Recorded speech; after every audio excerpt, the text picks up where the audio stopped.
Welcome, my dear students. So, what we are going to study? Today, we are going to study active and passive voice. So, what is active and passive? Let's understand, ना?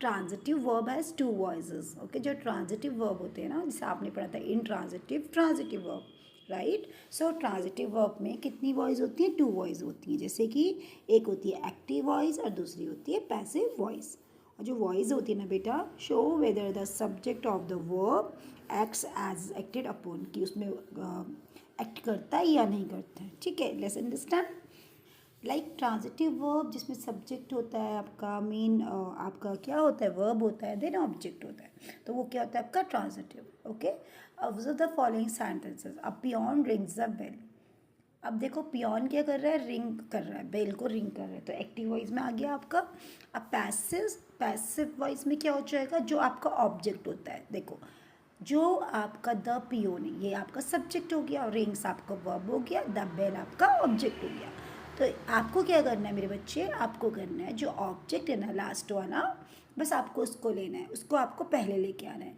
अब आपको next में ये check करना है जो sentence है वो आपका प्रेजेंट में है पास्ट में है या फिर फ्यूचर में तो देखिए आपका प्रेजेंट में राइट सिंपल प्रेजेंट सो अब आप इसको पुट करेंगे क्योंकि हम प्रेजेंट में इज़ MR यूज़ करते हैं राइट और इस किसके लिए होता है सिंगुलर के लिए एम ओनली विद आई के साथ और are with plural correct so क्या बनेगा द बैल इज क्योंकि बैल सिंगुलर है राइट सो बैल इज रंग बाय द पियोन तो रिंग्स की आपकी थर्ड फॉर्म आएगी okay not second third form रंग बाय द पियोन किसके थ्रू पियोन के through got it then we have the next one so there is no differences in the meaning of these two sentences okay so ये जो differences देखो इसमें no difference कोई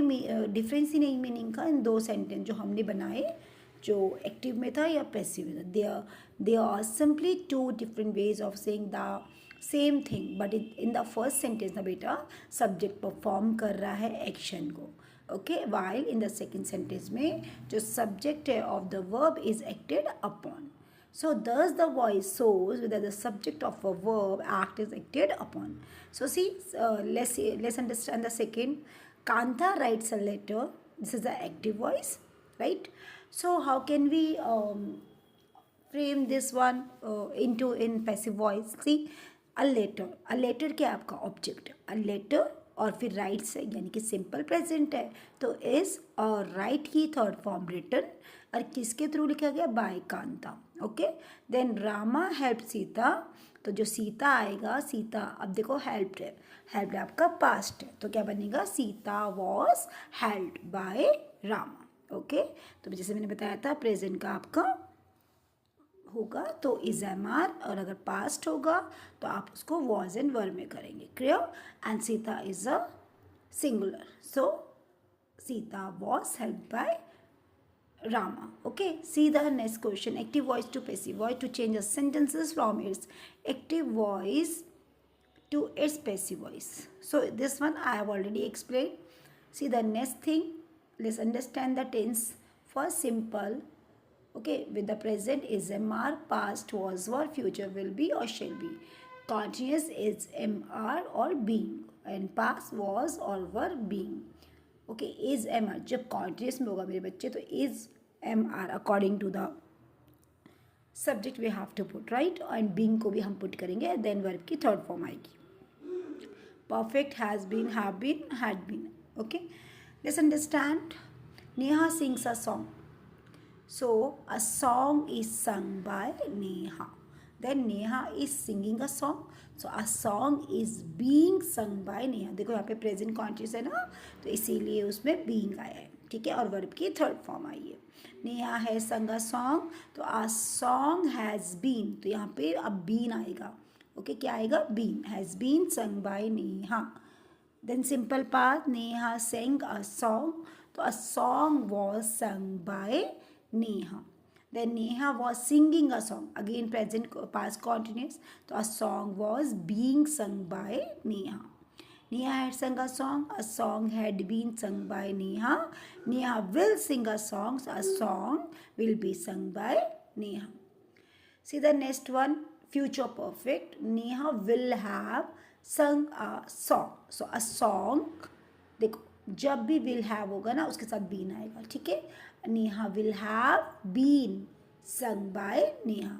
अब जैसे can, could, may, might, should, जो ये आपके ऑक्सिलरी वर्ब होते हैं, model auxiliary, right.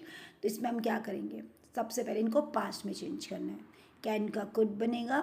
Let's understand.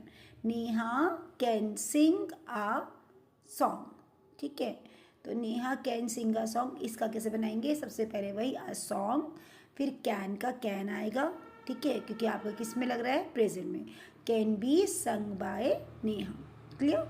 Then same step से आपको फ्रेम करना है. Then we have the nurse looked after the child. तो कैसे करेंगे, the child was looked after by the nurse. Then he teaches us Hindi, so we are taught Hindi by him, we can say this one. And second, Hindi is taught to us by him. In question, is it taking tea? So is tea being taken by him? Do you eat mangoes? Are mangoes eaten by you? Does he hurt you? Are you hurt by him? Did the servant break the glass? Was the glass broken by the servant? What did he teach you? What were you taught by him? Who helped her? By whom was he helped? Whom do you want? So who is wanted by you? Help the poor. तो let the poor. Imperative sentence में बेटा let को use करते हैं, ठीक है. जैसे help the poor आएगा तो हम बोलेंगे let the poor be helped. Okay, या हम बोल सकते हैं the poor should be help. तो ये बनेगा आपका पैसिव में. तो यहाँ पे हम लेट को यूज़ करते हैं, ठीक है. जब हमारे पास सब्जेक्ट नहीं होता है तो हम लेट को यूज़ करेंगे या फिर ऑब्जेक्ट को लगाएंगे, let the poor be helped. Okay. Then open the door, तो let the door be open. तो बी भी यूज़ होगा, रिमेंबर लेट आएगा, द डोर आएगा, बी ओपन, या the door should be opened. Okay. Then kindly help me. So देखो kindly help मी, सबसे पहले देखो हम किसी और को बोल रहे हैं, यानी कि वो यू होंगे. जैसे अगर मैंने आपको बोला काइंडली हेल्प मी, तो मैं आपसे बात कर रही हूँ ना, तो you are requested to help me. मैं आपसे रिक्वेस्ट कर रही हूँ कि आप मेरी हेल्प करो. तो यू आर रिक्वेस्ट. तो जो आपका जो हाइड वाला है ना, हिडन होता है, क्या होता है, सब्जेक्ट, तो उसको लेके आते हैं. तो you are requested to help me. Do not tell a lie. So let a lie not be told, और a lie should not be told. देखो फ्यूचर कॉन्टिन्यूस टेंस में कोई भी पैसिव वॉइस नहीं बनता है, ऑल परफेक्ट कॉन्टिन्यूस टेंसेस में भी कोई पैसिव वॉइस नहीं होता है, ठीक है. तो इसका ध्यान रखेंगे. जो आपके इम्पेरेटिव होते हैं इसमें लेट के साथ बी लगता है, लेकिन जब लेट आपका किसके साथ, ऑब्जेक्ट के साथ यूज होगा, तो बाद में जो पहले का जो सब्जेक्ट बना था उसमें हम बी लगाते हैं. Okay, got it. Okay, thank you.